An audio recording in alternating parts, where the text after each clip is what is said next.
guys, it's studentnursetiff and I am back with another video. So as you guys know, I always get a disclaimer that I'm sorry for my hiatus, but as you know, nursing school takes a lot out of you and I don't always have the time to post content as much as I like, but nevertheless, here I am giving you an update on how my past quarter went, which was quarter 5. For those of you who don't know me, my name is Tiffany. I am in my second year of my master's entry to nursing program. Last quarter, I took psychiatric nursing, nursing research, and also a nursing leadership course. Now, the psychiatric rotation was near and dear to me because for those of you who don't know, my undergrad degree is actually in psychology. So I found that class to be very interesting to me, and also it was one of the easier courses for me because it just seemed like a lot of the information that I had learned in undergrad kind of like came back and I was able to apply it directly to everything that was going on. Now, the psychiatric rotation is the actual clinical component.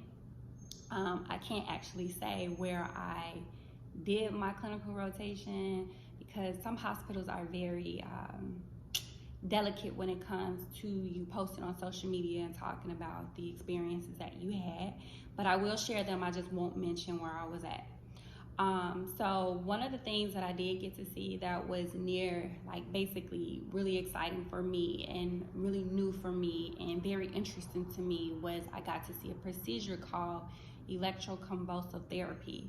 Now, basically what this procedure is, they take a person who is having like suicidal ideations or a person who is dealing real heavily with depression or disorders like that, and then they basically put them in a state where they have seizures.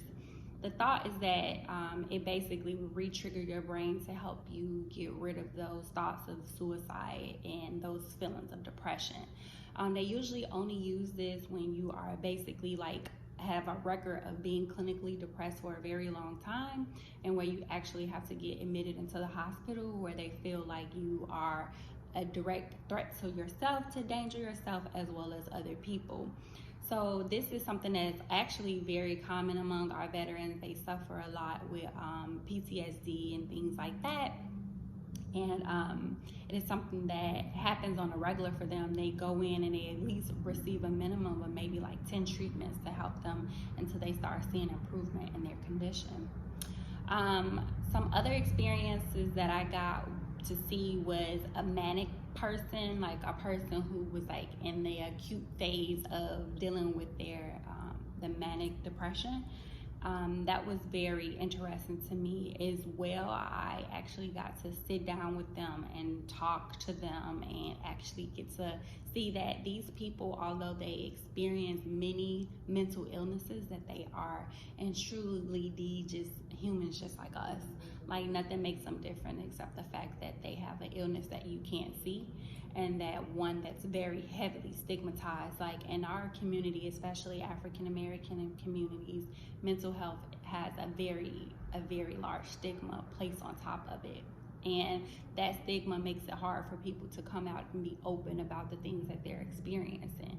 And that also makes it harder for people to get treatment because people don't trust going to see shrinks, you know, or people feel like if they're on medicine, then they also would be looked at differently, or that if they are on medicine, the side effects to the medicine makes them not want to be compliant with the medicine.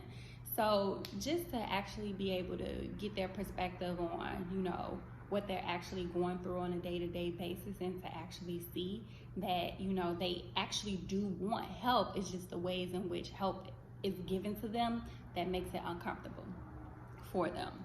Like sometimes they feel like people don't actually listen to them. Like it's like if I told someone that I was experiencing hallucinations, then they may look at me like, man, you crazy. But it's like, I'm not crazy, I'm just, you know, mentally ill. And to kind of like separate that is very important with dealing with mental health. And that's just one example of like what people experience on a day-to-day. Like I'm telling you, I'm experiencing hallucinations because I need help. I don't want to feel this, or I don't want to think this. I want to get that feeling out of my mind. I want to get that sight out of my mind. I don't want to think about it. So it's like, help me find a therapeutic way to be able to express myself to you, and also provide a way to be able to give me the means so that I can be healthy again. So that was something that I also got to solve. I also got to play in restraints, like to see what it's actually like to be placed in restraints, and to actually see what it's like to try to get up and move out of restraints. That was very interesting to me, because I never thought that I would ever place myself in a situation like that, or have to be in a situation like that where I'm struggling to get out and try to see if I can break free. But restraints are something that is very necessary for people who are out of control, and people who are a direct threat to themselves as well as others. So that was something else that I got to see. I also got to experience a person who's very combative. Although they wasn't combative directly to me, I got to see how they interacted with other people and the things that triggered them and made them want to go off. I also got to see, like, when someone is very combative, they get a sitter, where someone sits with them 24 hours, 7 days a week, so that they won't harm themselves or that they won't harm someone else. That sitter can be a security guard, a police officer, another healthcare professional, but basically they're there as a protective measure to prevent that person from harming themselves or harming someone else. The place that I was at, I also got to be a part of the interprofessional team. I got to assist them with drawing activities and painting activities, and giving them like motivational quotes that they can look forward to in reading, and that was very fun to me.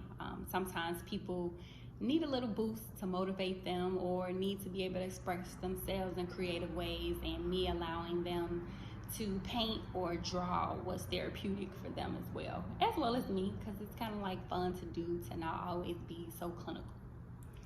So that was kind of like my experience and my exposure and my psych rotation. Let me know if you guys have any questions about it. I will be glad to explain more about it below. You can also follow me on my social media. I will place that down below too. And until next time, guys, I'll see you.